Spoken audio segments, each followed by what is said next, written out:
Hi friends, ഞാൻ Rocky.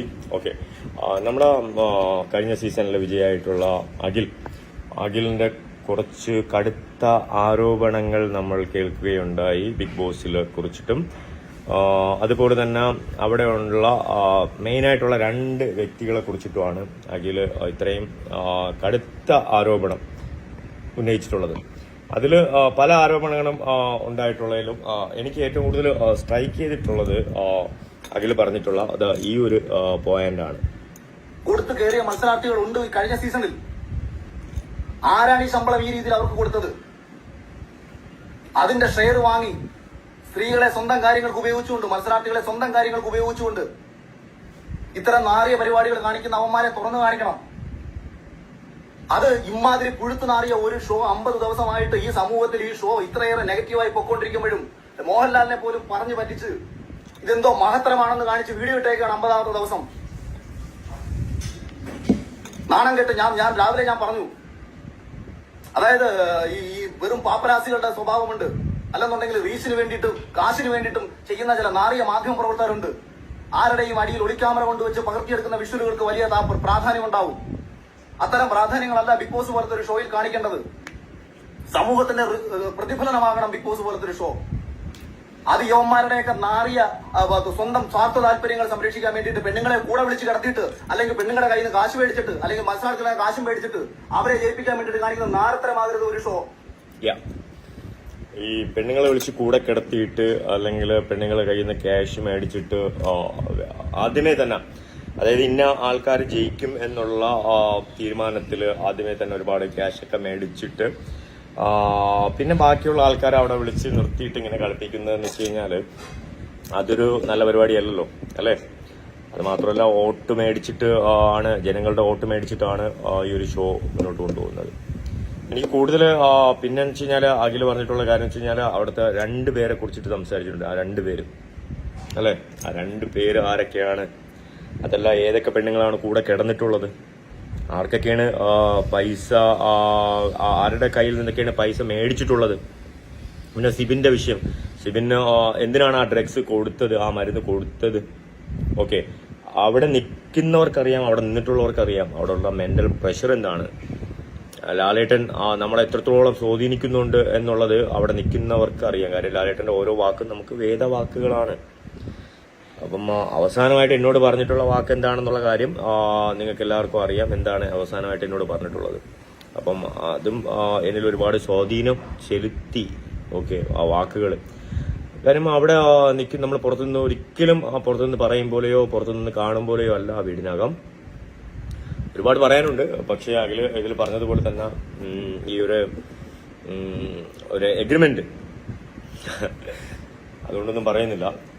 Agreement. Okay, പിന്നെ ഒരു കാര്യം എന്ന് വെച്ച് കഴിഞ്ഞാൽ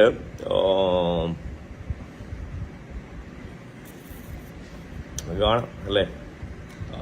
ഈ ഒരു ഷോയില് സത്യം പറഞ്ഞാൽ ഇറങ്ങിയതിന് ശേഷം വന്നിട്ട് ഒരുപാട് ആൾക്കാരുടെ സപ്പോർട്ടും കാര്യങ്ങളും, അല്ലെങ്കിൽ തിരിച്ചു വരണം, തിരിച്ചു പോകണം, തിരിച്ച് നിൽക്കണമെന്നൊക്കെ പറഞ്ഞപ്പോഴത്തേക്കും എനിക്കും തോന്നി തിരിച്ചു വരണം, തിരിച്ച് വന്നാൽ കൊള്ളാം, തിരിച്ച് നിന്നാൽ കൊള്ളാം. കാരണം ഇത്രയും പബ്ലിക്കലി ഇത്രയും ഒരു സ്വീകാര്യതയുള്ള ഒരു ഷോയിലല്ലേ, അതിൽ പബ്ലിക് ആഗ്രഹിക്കുന്ന രീതിയിൽ വീണ്ടും തിരിച്ചു പോകണമെന്നുണ്ടെങ്കിൽ ഞാൻ റെഡിയാണെന്നാണ് ഞാൻ പറഞ്ഞത്.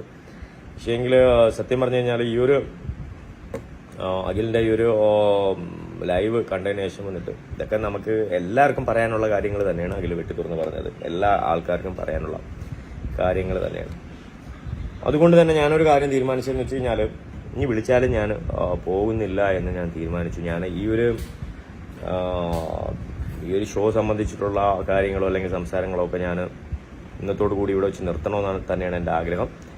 പിന്നെ ഇതുപോലുള്ള എന്തെങ്കിലുമൊക്കെ വലിയ പ്രശ്നങ്ങൾ ഉണ്ടെങ്കിൽ മാത്രം സംസാരിക്കാം. അതർവൈസ് അതിനകത്ത് നടക്കുന്ന കാര്യങ്ങളോ അതിനകത്തുള്ള കാര്യങ്ങളെ കുറിച്ചിട്ടൊന്നും സംസാരിച്ച് എൻ്റെ സമയവും നിങ്ങളുടെ സമയവും ഒക്കെ നഷ്ടപ്പെടുത്താൻ വേണ്ടി ഞാൻ ആഗ്രഹിക്കുന്നില്ല. പിന്നെ ആരോപണം കടുത്ത ആരോപണമാണ്. കാര്യം പെണ്ണുങ്ങളെ വിളിച്ച് കൂടെ കിടത്തി എന്നൊക്കെയുള്ള ആരോപണമാണ്. 2 പേർക്കെതിരെയാണ് ആരോപണം നടത്തിയിരിക്കുന്നത്. അപ്പം അത് എന്തായിരുന്നാലും ആൾക്കാർക്ക് അറിയണം ആരാണ്, എന്താണ്, എങ്ങനെയാണ്, എവിടെ വെച്ചാണ്, എപ്പോഴാണെന്നുള്ള സംഭവമൊക്കെ അതിൽ ഇനി വെളിപ്പെടുത്തുമെന്ന് പ്രതീക്ഷിക്കുന്നു. അപ്പം ജനങ്ങൾക്ക് വേണ്ടി ജനങ്ങൾ തെരഞ്ഞെടുത്ത് ജനങ്ങൾ നിർത്തുന്ന മത്സരാർത്ഥികൾ, ജനങ്ങൾ ജയിച്ചു വരുന്ന ആൾക്കാർ എന്നൊക്കെ ഉള്ള ഒരു കോൺസെപ്റ്റാണ് ബിഗ് ബോസ്. അത് തന്നെയാണ് എല്ലാവരുടെയും വിശ്വാസം. അതിനെതിരെയുള്ള ഒരു സംസാരമായിട്ടാണ്, അല്ലെങ്കിൽ അതിനെതിരെ ഉള്ളൊരു പൊളിച്ചെഴുതലായിട്ടാണ് അഖിലിന്റെ ഇപ്പോഴുള്ള ഈ ഒരു ലൈവ്. അതിൽ എത്രത്തോളം സ്വീകാര്യതയുണ്ട്, അല്ലെങ്കിൽ എത്രത്തോളം അതിൽ സത്യസന്ധത ഉണ്ട് അഖിൽ പറഞ്ഞത് ആരെക്കുറിച്ചാണ് എന്നുള്ളത് കൂടെ അഖിലൊന്ന് വെളിപ്പെടുത്തിയാൽ കൊള്ളാമെന്നുണ്ട്. എല്ലാ കാര്യങ്ങളും വെട്ടിത്തുറന്ന് പറയുന്ന ആളാണല്ലോ അഖിൽ, അല്ലേ? അഖിൽ ഇപ്പൊ തന്നെ പറഞ്ഞല്ലോ, എനിക്ക് പേടിയൊന്നുമില്ല, ഞാൻ എല്ലാം വെട്ടിത്തുറന്ന് പറയും. ഇപ്പൊ അഖിലിന് എഗ്രിമെന്റ് ഇല്ല, റോക്കിക്ക് എഗ്രിമെന്റ് ഉണ്ട്, എല്ലാം വെട്ടിത്തുറന്ന് പറയാൻ പറ്റത്തില്ല. പക്ഷെ അഖിലിന് എഗ്രിമെന്റ് ഇല്ല, അപ്പൊ അഖിലിന് എല്ലാം വെട്ടിത്തുറന്ന് പറയാം. അങ്ങനെയാണെങ്കിൽ പേടിയില്ലാത്ത അഖില് ഇതൊക്കെ ഒന്ന് വെട്ടിത്തുറന്ന് പറയണം ആരാണെന്നുള്ളത്. അഖിൽ നേരത്തെ തന്നെ പറഞ്ഞല്ലോ, അവിടെ ഇവിടെ തൊടാതെയൊക്കെ സംസാരിക്കുന്ന ആളല്ല അഖിലെന്ന്. എന്നാ അഖിലൊന്ന് വെട്ടിത്തുറന്ന് പറ ഇതാരാണെന്ന്. ഒരാളുടെ പേരെങ്കിലും പറ അഖില്, ധൈര്യം ഉണ്ടെങ്കിൽ ഒരാളുടെ പേര് പറയുമ്പോ എല്ലാം പറയണമല്ലോ. ആ ഒരാളുടെ പേര് പറ അഖിലിപ്പോ ഇത്രയും വലിയ ആരോപണമാണ് ഉന്നയിച്ചത്. പെണ്ണുങ്ങളെ വിളിച്ച് കൂടെ കിടത്തി അവിടെ കഴിഞ്ഞ് ക്യാഷ് മേടിച്ചു.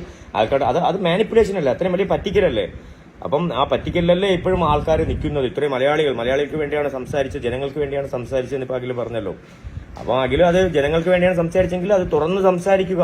ആരാണ്, എന്താണ്, എങ്ങനെയാണ് എന്നുള്ളതും കൂടെ അഖിൽ തുറന്ന് സംസാരിച്ചു കഴിഞ്ഞാല് അഖിൽ ഈ പറഞ്ഞ കാര്യങ്ങള്, അല്ലെങ്കിൽ അഖിലിന് പേടിയില്ല, അഖിലിന് ആരെയും പേടിയില്ല, സുപ്രീം കോടതിയിൽ പോലും പേടിയില്ല എന്നൊക്കെ പറഞ്ഞ കാര്യങ്ങൾ സത്യസന്ധമാവത്തുള്ളൂ.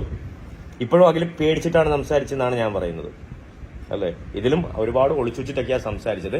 ആ ഒളിച്ചു വെക്കാതെ ഒന്ന് തുറന്ന് പറയാൻ പറ്റുമോ അഖിലിന്? ഞാൻ അഖിലോട് ചോദിക്കുക, ആരാണ് ഈ 2 പേര്? അതിനകത്തുള്ള 2 പേര് ആരൊക്കെയാണ്? അവർ ഏതൊക്കെ പെണ്ണുങ്ങളെയാണ് സ്വാധീനിക്കാൻ ശ്രമിച്ചിട്ടുള്ളത്? ഏതൊക്കെ പെണ്ണുങ്ങളാണ് കൂടെ കിടന്നിട്ടുള്ളത്? ആരുടെ കയ്യിൽ നിന്നൊക്കെയാണ് പണം മേടിച്ചിട്ടുള്ളത്? ഈ ഒരു കാര്യം കേൾക്കാൻ വേണ്ടിയിട്ട് എനിക്കും ആഗ്രഹമുണ്ട്, എന്നെപ്പോലെ തന്നെ മൊത്തം മലയാളികൾക്കും ആഗ്രഹമുണ്ട്, ഞാൻ വിശ്വസിക്കുന്നു. അതൊന്ന് തുറന്ന് പറയാൻ പറ്റുമോ അഖിലിന്? പറ്റുമോ?